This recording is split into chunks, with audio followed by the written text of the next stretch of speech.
It's Tuesday, June 24th, and here's some of the news beyond the headlines. Pakistani police on Monday fired tear gas at crowds of people awaiting the return of a prominent anti-Taliban cleric and opposition leader.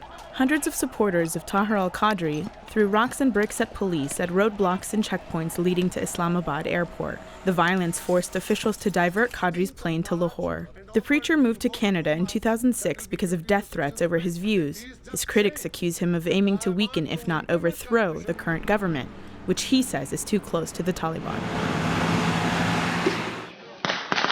Tensions have flared in a city in northern Kosovo that was a flashpoint during Europe's last war in the late 1990s. 24 police and protesters were wounded in clashes at a bridge in Mitrovica that divides the ethnic Albanian and Serb communities. Police fired rubber bullets at Albanians who had set police cars on fire to protest against the blockade rebuilt by Serbs 3 years ago. The city's Serbs blocked the bridge to reject Kosovo's self-declared independence and have refused to integrate with the Albanian majority. The al-Qaeda splinter group known as ISIS has more effectively recruited British nationals to fight in Iraq and Syria than the government previously reported. Initial estimates suggested around 500 Britons had joined, but one parliamentarian now says the number is really 3 times that figure. ISIS is using videos like this one, entitled "There is no life without jihad," to call on British Muslims to take up their cause.